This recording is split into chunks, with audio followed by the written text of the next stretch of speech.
Assalamualaikum warahmatullahi wabarakatuh. Perkenalkan, nama saya Dea Zatira. Saya salah satu dosen dari Fakultas Ekonomi dan Bisnis pada Universitas Muhammadiyah Tangerang.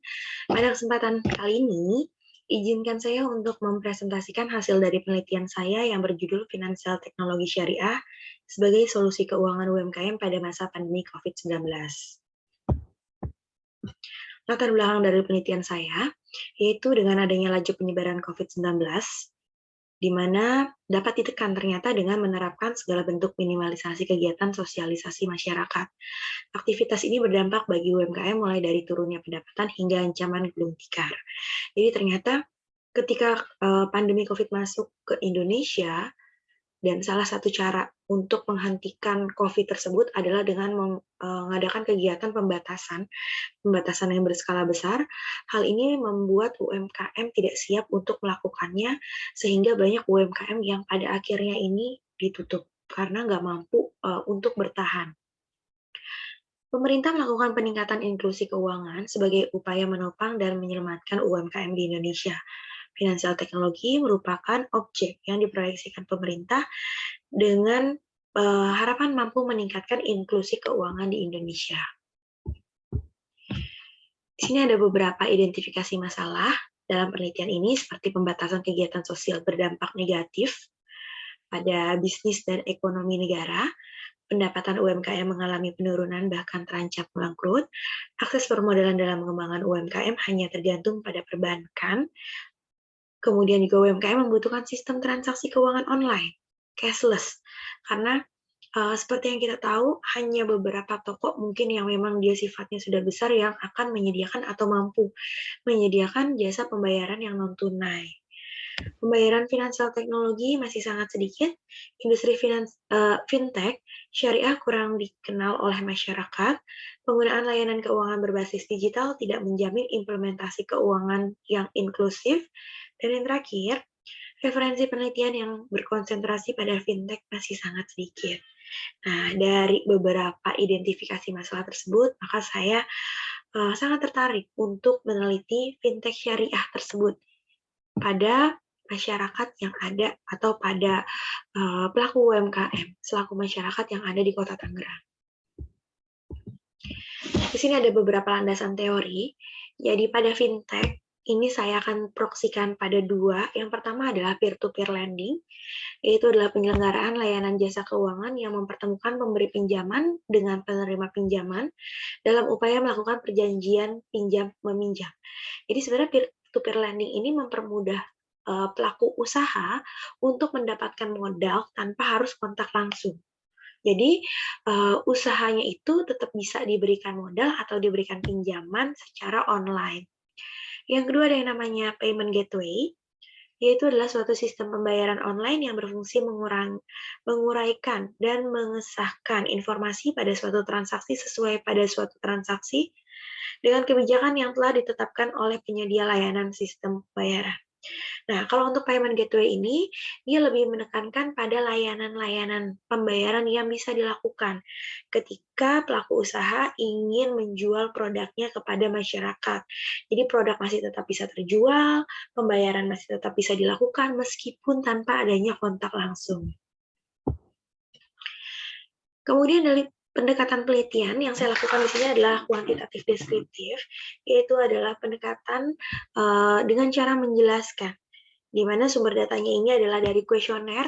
Kuesioner tersebut berupa angka dan akan saya jelaskan ataupun akan saya analisis. Dan kemudian di sini ada UMKM, yaitu adalah objek yang akan saya teliti. Pengumpulan datanya dari kuesioner, kemudian juga ada dari OJK, AFSTI, dan Dinkop UMKM Kota Tangerang.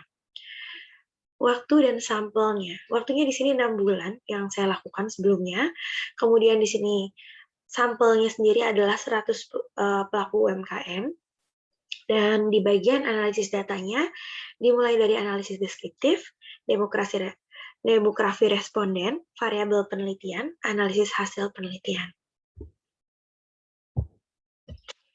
Di bagian demografi responden, berdasarkan jenis kelamin, diketahui bahwa 54% responden perempuan, sisanya adalah laki-laki. Berdasarkan usia, di sini usianya tertinggi di rentan antara 20 sampai dengan 29%, yaitu persentasenya adalah 68%.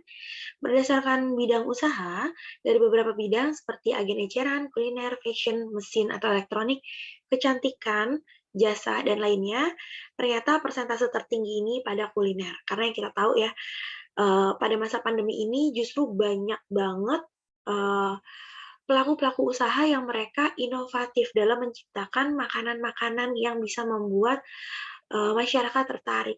Nah, ini juga berlaku pada perusahaan-perusahaan yang bergerak di manufaktur, subsektor food and beverage, di mana mereka masih tetap bisa bertahan dan menghasilkan laba meskipun dalam keadaan pandemi saat ini. Berdasarkan usia usaha, ternyata usia usahanya di sini tertinggi di rentan antara 1 sampai dengan 5 tahun dengan persentasenya 59%. Dan yang terakhir, berdasarkan lamanya penggunaan fintech, ternyata yang tertinggi itu adalah kurang dari 1 tahun dengan nilai persentasenya 75%. Artinya masih sangat minim sekali. Masih sangat sedikit banget sebenarnya pelaku usaha yang sudah menggunakan fintech. Dan kalaupun sudah menggunakan, itu karena terpaksa saat pandemi, ini baru dalam kurun waktu kurang dari 1 tahun. Kemudian di sini ada jawaban responden yang telah saya berikan. Berdasarkan untuk peer-to-peer lending, nilai jawaban tertinggi itu berada pada nilai S. S di sini artinya penilaiannya itu sebesar 4, di mana nilainya adalah 358. Di bagian payment gateway, nilainya adalah 330. Nilai yang keduanya ya, sedangkan nilai yang pertama tertinggi itu adalah nilai SS, yaitu dengan kriteria nilainya sebesar 5, sebesar 503. Jadi dari keduanya, baik peer-to-peer lending ataupun payment gateway, pelaku usaha sebagai pihak yang mengisi kuesioner tersebut, mereka setuju dengan adanya peer-to-peer lending ataupun payment gateway pada pernyataan-pernyataan yang telah diberikan atau diisi oleh mereka. Selanjutnya lanjut lagi ke uji statistik deskriptif. Di sini ada peer-to-peer lending dan payment gateway. Untuk peer-to-peer, nilai yang rata-ratanya adalah atau mediannya 39,26 dengan standar deviasi adalah 5,588. Nah, standar deviasi di sini adalah tingkat penyimpangan dari penyebaran data yang dinilai oleh pihak-pihak yang mengisi kuesioner, atau kita sering menyebutnya dengan risiko. Berdasarkan uji statistik deskriptif, ternyata nilai mediannya ini masih lebih besar dibandingkan dengan standar deviasi atau risiko yang terjadi. Maka dapat disimpulkan bahwa kecil terjadinya penyimpangan. Di bagian payment gateway, di sini nilai rata-ratanya 43, lebih tinggi dibandingkan dengan peer-to-peer lending, di mana standar deviasinya adalah 4,262, yang artinya nilai mediannya ini masih lebih besar dibandingkan dengan standar deviasi, bahkan jauh lebih besar ya, lebih dari 10 kali lipat, sehingga bisa disimpulkan bahwa kecil sekali terjadinya penyimpangan terhadap data yang digunakan dalam penelitian. Pembahasannya untuk finansial teknologi dari peer-to-peer lending, berdasarkan jawaban responden terhadap indikator dari variabel finansial teknologi yang diproksikan pada peer-to-peer lending, mayoritas responden sebagai pelaku UMKM setuju akan setiap butir pernyataan dari kuesioner. Kebutuhan akan modal dalam setiap usaha akan selalu meningkat dari waktu ke waktu jika dilihat dari harga yang tidak mungkin selalu stabil. Ketersediaan bahan baku ataupun tambahan kuota produksi akhirnya menuntut pengusaha untuk meningkatkan jumlah modal agar usahanya semakin maju. Jadi pasti butuh modal dari waktu ke waktu yang nggak mungkin nilainya tetap sama. Peer-to-peer lending hadir dengan memberikan fasilitas yang dapat mempermudah pengusaha pelaku UMKM untuk dengan mudah mendapatkan sumber dana baik berbentuk modal ataupun hutang, guna mengatasi krisis keuangan yang terjadi akibat adanya wabah COVID-19. Pertumbuhan peer-to-peer lending selama pandemi COVID-19 di Kota Tangerang terus bergerak ke arah yang positif seiring dengan kebutuhan akan pendanaan modal bagi UMKM yang semakin meningkat. Semakin banyak UMKM di Kota Tangerang yang memanfaatkan fintech peer-to-peer lending, maka akan semakin meningkat tingkat inklusi keuangan UMKM di Kota Tangerang karena ketersediaan akses untuk menggunakan berbagai layanan keuangan semakin luas. Dan satu lagi, dari segi payment gateway, berdasarkan jawaban responden terhadap indikator dari variabel finansial teknologi yang diproyeksikan pada payment gateway, mayoritas responden sebagai pelaku UMKM setuju akan setiap butir pernyataan dari kuesioner pembatasan kegiatan sosial berskala besar yang telah menghambat kegiatan perekonomian negara. Banyak usaha dihentikan karena tidak boleh terjadi kontak secara langsung antara individu, sementara kebutuhan akan barang dan jasa tidak dapat dielakkan. Hal ini menuntut para pelaku UMKM untuk beralih ke sistem perdagangan secara online. Mau nggak mau ya, karena nggak bisa kontak langsung nih antara penjual dengan pembeli, yang akhirnya banyak sekali sekarang ini mulai beralih walaupun secara perlahan, secara masif, dari pedagang-pedagang atau pelaku UMKM untuk menjual produknya ini secara online, tanpa adanya tatap muka secara langsung atau pertemuan secara langsung, dan pembayaran pun dilakukan secara online. Selanjutnya, yang terakhir, ini adalah kesimpulannya.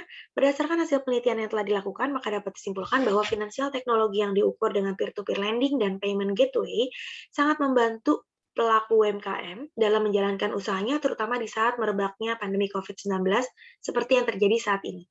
COVID-19 turut mengubah pola hidup masyarakat, baik konsumen maupun pelaku usaha, di mana adopsi teknologi yang masif, membangun infrastruktur digital dan penetrasi digitalisasi menjadi alternatif baru manusia dalam memenuhi kebutuhan hidupnya, termasuk dalam hal melakukan proses pembayaran. Peluang yang ada tersebut tentunya sangat menunjang penerapan payment gateway di Indonesia. Peer-to-peer lending adalah suatu yang baru, baik bagi peneliti ataupun pelaku UMKM. Sehingga perkembangan di Indonesia finansial teknologi platform peer-to-peer lending dinilai masih kurang maksimal. Dukungan dari pemerintah melalui peningkatan sarana dan prasarana penunjang akan sangat efektif dalam meningkatkan angka akses penggunaan kegiatan keuangan yang ada di Indonesia tersebut. Sekian presentasi dari saya, kurang lebihnya mohon maaf. Assalamualaikum warahmatullahi wabarakatuh.